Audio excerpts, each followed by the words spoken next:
Hello, everyone. My name is Nima Khodadadi, and I'm a student at University of Miami, and I got my first PhD in my country, in Iran, but most of my work was based on the AI, and this is my second PhD. I'm working with Dr. Antonio Nani at University of Miami. Today we are going to talk about the machine learning approach for the flexural strengths of the 3D printing fiber reinforcement concrete, but based on the Meta-heuristic algorithm with the sensitive analysis. This is our team. We had two computer science guys and three civil engineering, and I am both. And I want to make a bridge between the civil engineering and the computer science. At the first, I want to ask the audience, how many of you, work with the AI? If you can raise your hand. Okay. And how many of you, know coding? Okay. And how many of you, whenever you want to use the algorithm, you didn't just use the algorithm. You go and to find what is the algorithm, why this one, why not that one? Have you ever tried to find this? Okay, it's less. The most important part here is the novelty of this work is we create our own algorithm. We will not use XGBoost. We will not use the, the decision tree or other methods. The first, I want to talk a little bit about the machine learning. Machine learning, as you know, it's a type of the AI. It's not the AI. It's a type of the AI that enables machines to learn from the data and deliver predictive models. We have 7 steps of the machine learning. The first steps, we need to gather data. The most important part, but unfortunately, even when sometimes we get the data from the papers, it's not accurate. It happened to me a lot. And because of this, whenever I see some strange data, immediately I send an email to the authors. If I can contact with them, I will use the data. If I couldn't, I will never use that data. The second one is the preparing the data. The first one is the training, hyperparameter tuning. It's the most important part. Prediction, evaluation, choosing a model. These are all steps of the machine learning. What is the difference in machine learning and the old programming? In the machine learning, we have the data and we have the output. And then we use the machine learning to create a program. But for the traditional programming, we have the data and we have the program, and then we got the output. But how does the machine learning work? We should, at the first, define our objective. And after that, then we try to collect our data, the most important part. Because if you put the garbage if you feed the garbage as input, you will get the garbage as output. This is the most important things. After that, we should prepare the data. In the preparation of the data, sometimes we need to normalize the data, sometimes we don't need. And after that, we should select the algorithm, which algorithms are the best and suitable for our project. Second one, the next one is we should train our model, but not just 1 time, 2 times, 3 times, at least 30 times. And after that, we should test our model, and then we should evaluate our performance metrics, and then we can, create a model.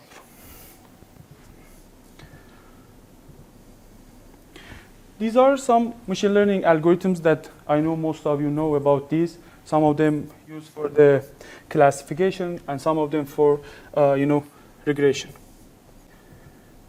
Okay. We will start our journey from here, our methodology. First, there are so many algorithms. Which one is the best? Who knows the answer? Who can say the XGBoost, 3Boost, or others? nobody can say that my algorithm or the other algorithms is the best. Why? Because we will not give anybody free lunch. Because of the no free lunch theorem that Dr. Walpert with Macready in 1997, they published a paper and they talk about this. And the most important things that they mention is that there is no universal algorithm for all problems. Nobody can say that this algorithm is good, that algorithm is bad. For some models, some algorithms works very well, for the others, some of them. Why I'm going to use the MGO, Mountain Gazelle Optimizer? Absolutely, you know that it's my algorithm, and because of this, I want to use it. No, I'm joking. Because we published this algorithm in 2022, and we got more than 143 citations, but the citation is not the matter. 118 applications were used from this algorithm. For the algorithm, you must prove that your algorithms work very well. But how? We have 25 benchmarks in mathematical. They have a lot of complexity. As you see in the figures, some of them I mentioned there, they are so complex. You cannot solve it with the mathematical or other methods. You want to use the some approximation method. Meta-heuristic algorithms comes from the algorithm that we will not get the exact solution. We are going to find the approximate solution, but this approximate solution is really good for us because we save the time, and if we save the time, we will save the cost.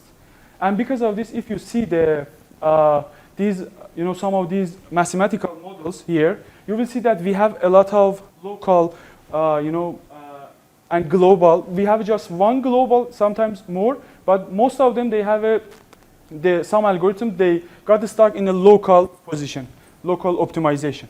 And because of this, we should have an algorithm to find the global optimization. We test all these mathematical models on our algorithm, and we got a good solution. Okay, here's the interesting part. This is our friend, it's a Mountain Gazelle. We got inspired our algorithm from the nature. Why? Because I believe that artificial intelligence is not artificial. It is a nature intelligence. I watch a lot of movies about these kind of the animal, and I found out that in the nature we will have a different kind of animals that they follow some rules and they survive in the world. Some of them they we didn't know what happened to them and they disappear in the world. But some of them they are still alive and they live. But all of these algorithms they follow the rules between each other, and in each animals we have something like that. But Mountain Gazelle, we choose this animal, and in the Mountain Gazelle we have 3 different category. I mean that tribe. The first one is the territorial solitary males. The second one is maternity herds. The third one is a bachelor male herds. We are going to talk about each of them, and after that we will convert all these behavior in a mathematical formula, and then those mathematical formula will convert it to the codes in a Python or MATLAB. Here, the theoretical solitary males that we mention it, it is when the Mountain Gazelle, especially the male, they reach adult and become strong enough, they create a solitary territory and are highly territorial and great distance separate the territories. When they got a mature, they created some tribe for themselves and they will not let the others to come in their tribe. This is the first one. We had the formula for that. These are the mathematical formula, and for random number we use the amplitude of the variable vectors variations. We have 4 different coefficients. The second one is the maternity herds. We know that in the maternity herds play essential role because of the the cycle of the Mountain Gazelle is based on that. This is the second one. We changed the formula for this. I'm not going into detail for the formula, but if you need after this meeting, I can talk about that. The third one is the bachelor mates, that they are the new, male Ghazal nature, that they try to get, the leadership of this tribe. And because of this, they want to possess the female, they want to get the female, and after that, they want to get the leadership position. Why we are looking for the leadership position? The leadership position here is our best solution. When somebody is powerful, he had the power and he has all things in his hand. And this is our best solution. But how, sometimes you see that, we have some people that they have a power, but suddenly something happened and they lost their power. How? We call that mutation. In the mutation, we find some Ghazal that they can come and get the leadership. Why? Because they were, searching for the food, and suddenly they found out that, oh, this guy is a leader in this tribe. This is the last one. This is our flow chart in our algorithm. We initial some Ghazal. Our Ghazal is our population, and after that we set the iteration. Then we have a population. After that, each 4 categories that I mentioned, all of these create a new solution. All these are the numbers. We are working with the numbers. And after that, we create a new numbers and we put it in our population. If that number is better than the previous one, we will remove that and we will sort the population. And after that, the iteration, will keep going until we face with the criteria as a stop. Okay, now we are going to use this algorithm for our application. In our application, we want to use for the 3D printing first because it is a novel concept to researcher and engineering. It reduces a lot of things about the labor expense and the time, the cost, everything is good for the 3D printing. And the 3D printing has some problems, but when we use the 3D printing, we believe that we can reduce the emission of the greenhouse in atmosphere. But the most important part here is that because the 3D printing is new and we have less data for that, and after that we don't have any formula to use because we have a nonlinear connection between the different parameters. And sometimes, we use some material inside the 3D printing, and it will be so complicated to test it. We can test it, but it's time consuming and it costs us a lot. Because of that, we are going to predict the 3D printing. These are our parameters that we have: the Portland cement, water, sand, fly ash, ground slag, silica film, and some others. And we are going to predict the flexure strengths of our models. But here we use some fiber inside the 3D printing. It's a PE, steel, PVE, PP, and basalt. The performance metrics. We will not use just one performance like a coefficient of determination. We should have at least 5 to show that our method works very well, an application. Residential error, coefficient of determination, mean square error, root mean square error, and mean absolute error. Okay, this is the flow chart for our model. At first, we used our algorithms to train our model. Here we initial the population, then we evaluate our fitness. Our fitness here is MSE, one of the performance metrics, and after that it goes to our algorithm, and then we will return the best NNA with the minimum of the MSE, and after that we will find out our solution. These are the common things that you always see about the machine learning, that they shows the correlation between the parameters and how our data distribution. Okay, this is the discussion. What is this figure? When we want to use the algorithm, sometimes I see that we put a number in a Python or in a MATLAB that we use the same train and test data. But I believe that it's not a good, we should change it simultaneously.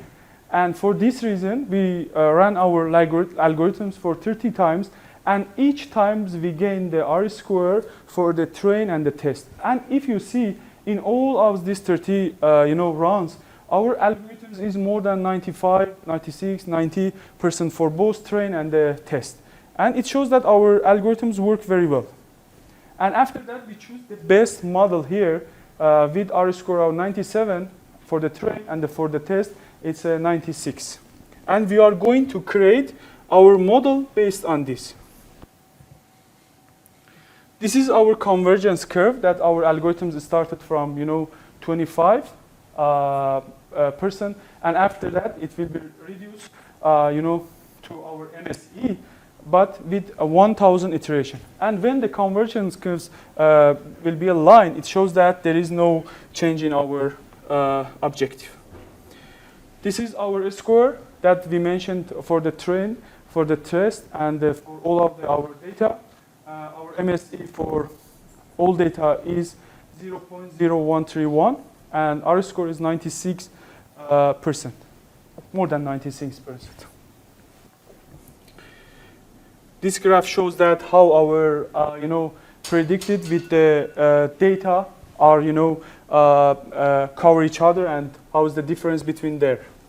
For the test data, for the train data, this is the for the test data we had it, and this is the ordered bar plot. It shows that which parameters are important in our methods, but this bar shows that based on our data.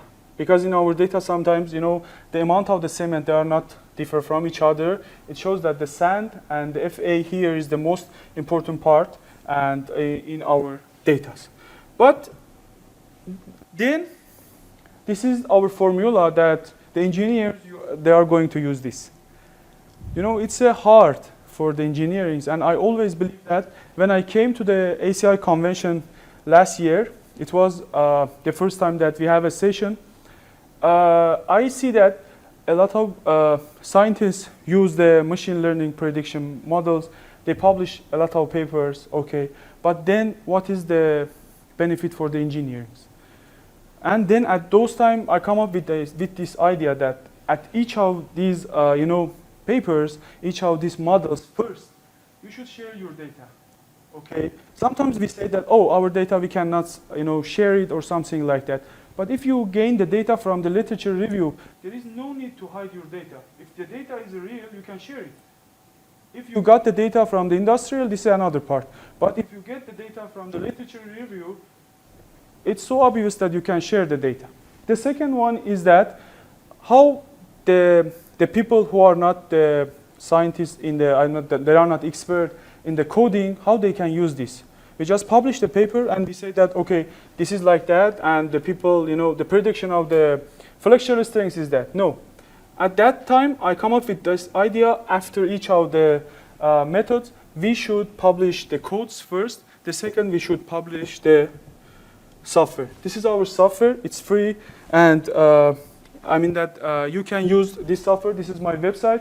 You can go to the algorithm parts. All these algorithms were developed by myself. It's more than 20 algorithms that we publish it. And you can download the codes. And after that, this is the software that you can go and download it, and you can use it so easily.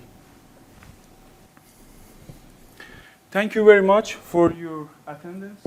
And thank you for the NSF, for the Center of Integration of the Composite into Infrastructure, and for my internship, FISEM. And thank you for the University of Miami, and a special thanks for all you attend to this session. Thank you very much. Thank you very much for the presentation. Now we have time for questions.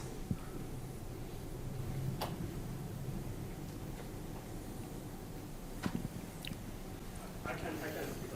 Okay. What I was going to ask is, you mentioned something at the end towards the scientists working on all of these algorithms and data sharing, and you are providing these softwares for engineers to digitally download and use them. Now, for an engineer who's actually working it's not going to happen. Even if they use it, it's going to get personal use. And it's going to, there needs to be the culture from the hierarchy level in order to make this to happen.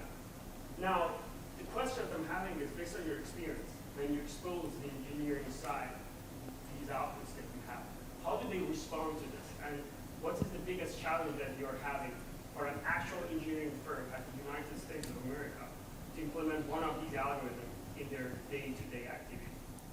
You know, thank you very much for your question. We are all engineering. I'm engineering too. I said that my first PhD was based on the computer science. And it's a kind of weird that I came to civil engineering and then I come up with this software, these algorithms, and then I'm here talk about these. And some people look weird to me, oh, who is this guy? What did he say? He come here and say about some algorithms that it's not beneficial. I mentioned that 118 of the applications use this algorithm. Why I said this? Because it's not just for the concrete, it's not just for the structural engineering.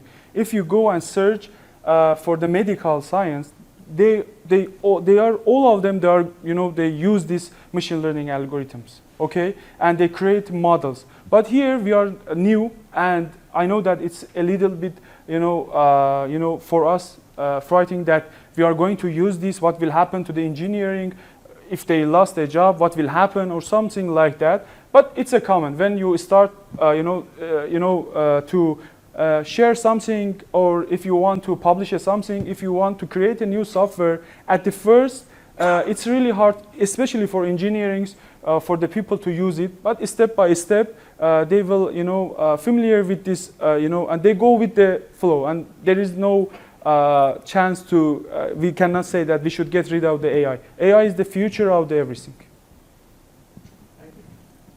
Any other question?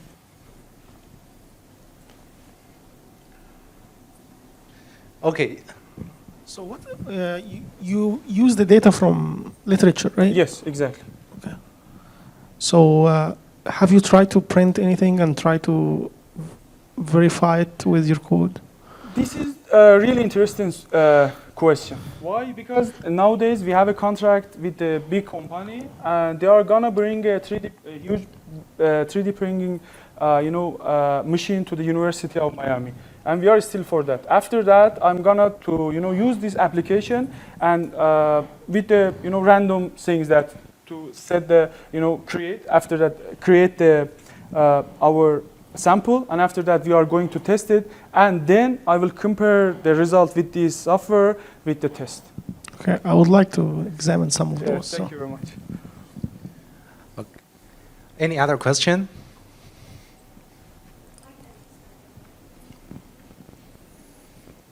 In the last slide, I saw an equation for prediction. Yeah. Maybe. This one. Yeah. How did you get this equation? I was wondering. If because of this, at the first of my speaking, I said that when we want to use the algorithms, we know that what is in the back of this algorithm. In the NNA, when we want to use it, okay, in the back of that, we have a different parameters. This formula is the formula of the NNA.